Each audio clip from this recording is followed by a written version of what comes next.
بسم اللہ الرحمن الرحیم الحمد للہ رب العالمین والصلاة والسلام علی رسولہ الکریم اما بعد۔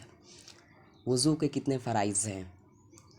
امام ابو حنیفہ کے نزدیک وضو کے 4 فرائض ہیں، اور فرض کسے کہتے ہیں؟ جو چیز ضروری ہو، یعنی نص قطعی، یعنی قرآن سے ثابت ہو، جس کی دلیل قرآن میں ہو، اس کو نص قطعی کہتے ہیں۔ جیسے وضو کے فرائض کی دلیل قرآن سے ملتی ہے تو یہ نص قطعی سے ثابت ہے، یعنی قرآن سے ثابت ہے۔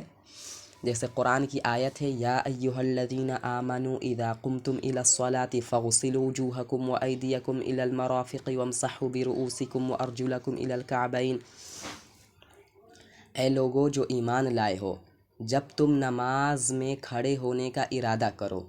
یہاں پر اردتم فعل محذوف ماننا پڑے گا، کیونکہ انسان نماز میں کھڑا ہو کر وضو نہیں کرتا ہے، بلکہ نماز میں کھڑا ہونے سے پہلے وضو کرتا ہے، تو اس لیے یہاں پر فعل بول کر ارادہ فعل مراد ہے، یعنی یہاں پر کھڑے ہونے بول کر کھڑے ہونے کا ارادہ مراد ہے، تو اس لیے یہاں پر ترجمہ کیا جائے گا اے لوگو جو ایمان لائے ہو، جب تم نماز میں کھڑے ہونے کا ارادہ کرو، اور اس حال میں وانتم محدثون کہ تم بے وضو ہو، کیونکہ جو بے وضو ہوتا ہے اس پر وضو لازم ہوتا ہے، جو وضو کی حالت میں ہوتا ہے اس پر وضو لازم نہیں ہوتی ہے، اور اگر وہ ایسے ہی نماز پڑھ لیتا ہے تو اس کی نماز ہو جائے گی، کیونکہ وہ پہلے ہی سے وضو میں تھا۔ اس لیے جو بے وضو شخص ہے اس پر وضو کرنا لازم ہوگا نماز پڑھنے سے پہلے۔ تو اے لوگو جو ایمان لائے ہو، جب تم نماز میں کھڑے ہونے کا ارادہ کرو اس حال میں کہ تم بے وضو ہو، فاغسلوا وجوہکم اپنے چہرے کو دھو لو۔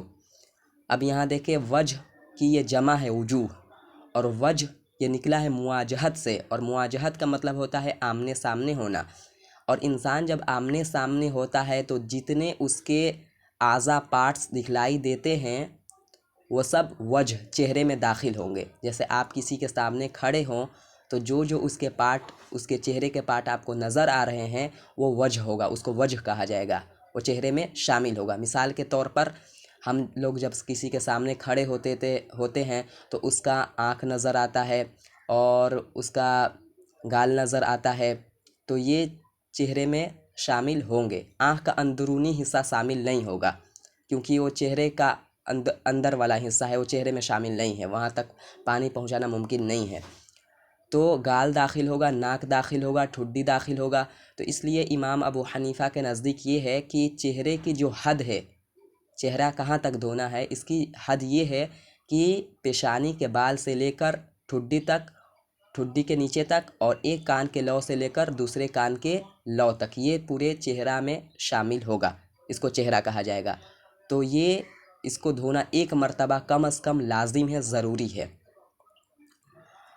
اور دوسری قرآن بتلا رہا ہے ہم لوگوں کو جو وضو میں جو اعضاء دھونے ہیں، وہ دوسرا وضو یہ ہے وَأَيْدِيكُمْ اپنے دونوں ہاتھوں کو إِلَى الْمَرَافِقِ کہنیوں سمیت۔ مرفقن کہتے ہیں کہنی کو، اور مرافق اس کی جمع آتی ہے، تو کہنی بھی ہاتھ دھونے میں شامل ہوگا۔ ہمارے 2 ائمہ کے نزدیک شامل نہیں ہے، لیکن ہمارے جو 3 ائمہ ہیں، امام ابو حنیفہ، امام ابو یوسف، امام محمد، ان کے نزدیک کہنی بھی ہاتھ دھونے میں شامل ہے، اس کے دلائل الگ ہے۔ تو دونوں ہاتھوں کو کہنیوں سمیت دھونا ہے، یہ دوسرا وضو کا فرض ہے، اور کم از کم دھونے کا مطلب ایک بار کم از کم تو دھونا ہی ہے، 3 مرتبہ دھونا سنت ہوگا۔ وَامْسَحُوا بِرُؤُوسِكُمْ اور اپنے سر کا مسح کرو۔ اس میں بھی اختلاف ہے، کچھ ائمہ کے نزدیک ہے جیسے امام شافعی کے نزدیک کہ اتنا مسح کر لیا جائے جس کو مسح کہا جا سکے، تو پھر اتنا مسح کرنا کافی ہو جائے گا۔ ہمارے امام صاحب کے نزدیک ہے کہ سر کا اتنا مسح کیا جائے جو حدیث سے ثابت ہے، کیونکہ قرآن کی آیت میں کوئی حد بیان نہیں کیا گیا ہے، یہ مطلق ہے۔ اس میں کہا گیا ہے وَامْسَحُوا بِرُؤُوسِكُمْ کہ اپنے سر کا مسح کرو۔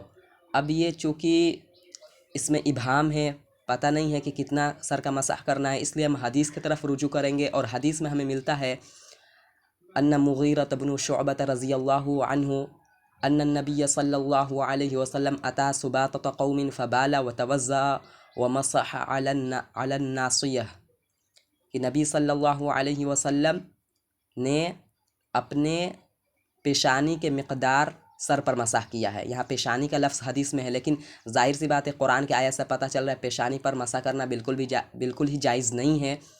اس لیے نبی صلی اللہ علیہ وسلم کے حدیث میں ہم تعویل یہ کریں گے کہ اس کا مطلب یہ ہے کہ پیشانی کے مقدار نبی صلی اللہ علیہ وسلم نے اپنے سر مبارک پر مسح کیا۔ تو اس لیے امام ابو حنیفہ کہتے ہیں چوتھائی سر کا مسح کرنا فرض ہے، اس سے اگر کوئی کم کرتا ہے تو اس کا وضو نہیں ہوگا، اور اس سے زیادہ کرنا پورے سر کا مسح کرنا یہ مستحب ہے۔ تو اس لیے سر کا مسح کرنا فرض ہوا، چوتھائی سر کا مسح کرنا فرض ہوا۔ وَأَرْجُلَكُمْ إِلَى الْكَعْبَيْنِ، اور اپنے دونوں پیروں کو ٹخنوں سمیت دھوئیں۔ اس میں بھی امام ظفر کے نزدیک یہ ہے کہ ٹخنوں کو دھونا کوئی ضروری نہیں ہے، لیکن ہمارے ائمہ کے نزدیک یہ ہے کہ ٹخنا دھونا ضروری ہے، وہ بھی پاؤں میں شامل ہے۔ تو وَأَرْجُلَكُمْ إِلَى الْكَعْبَيْنِ، اپنے دونوں پاؤں کو ٹخنے سمیت دھو لو۔